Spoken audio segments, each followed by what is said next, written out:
बातमी विशाखापट्टणमच्या कसोटीमधली आहे, जिथे टीम इंडियानं इंग्लंडचा 246 धावांनी धुव्वा उडवला आणि 5 कसोटी सामन्यांच्या मालिकेमध्ये आज 1-0 अशी आघाडी घेतली आहे। या सामन्यात भारतानं इंग्लंडला विजयासाठी 405 धावांचं काल आव्हान दिलं होतं आणि त्याचा पाठलाग करताना इंग्लंडचा अख्खा डाव भारतीय फिरकीसमोर 158 धावांसमोर आटोपला।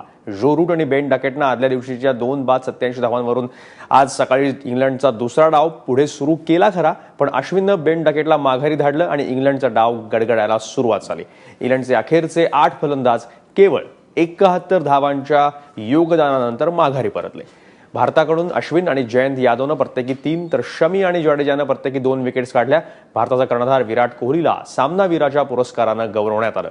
विराटनं पहिल्या डावामध्ये 167 आणि दुसऱ्या डावात नाबाद 81 धावांची खेळी केली होती।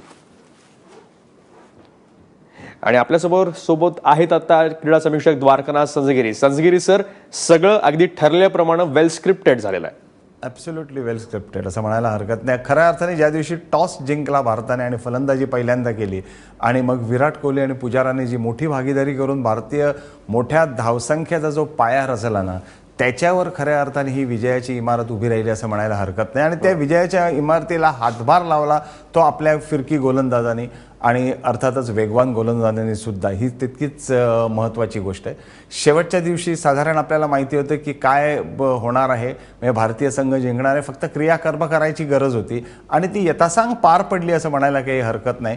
म्हणजे जी अपेक्षा होती त्या अपेक्षाप्रमाणे झालं, कारण खेळपट्टीमध्ये एक प्रकारचा दाहकता होती, निखारे होते आणि त्या निखारांचा कसा फायदा उठवायचा तो फायदा आपल्या फिरकी गोलंदाजांनी विशेषतः शमीने उठवला। ही पण तितकीच कौतुकाची गोष्ट आहे, कारण ब्रॉडनी जशी चौथ्या दिवशी सकाळी गोलंदाजी टाकली होती, साधारण त्याच प्रकारची गोलंदाजी किंवा तोच कित्ता शमीने गिरवला, महत्त्वाच्या 2 विकेट्स काढल्या आणि मग उरलेलं कार्य फिरकी गोलंदाजांनी केलं आणि भारताला एक अतिशय चांगला मोठा विजय मिळवून दिला।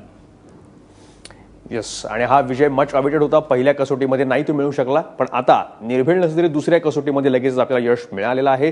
पुढच्या 3 कसोटी अजून बाकी आहेत। धन्यवाद संजगिरी सर, तुम्ही केलेल्या या विश्लेषणाबद्दल। आणि बुलेटिनमध्ये वेळ झाली एका छोट्याशा ब्रेकची। आणखी काही बातम्या आहेत पलीकडे बघणार आहोत। तुम्ही पाहत रहा एबीपी माझा।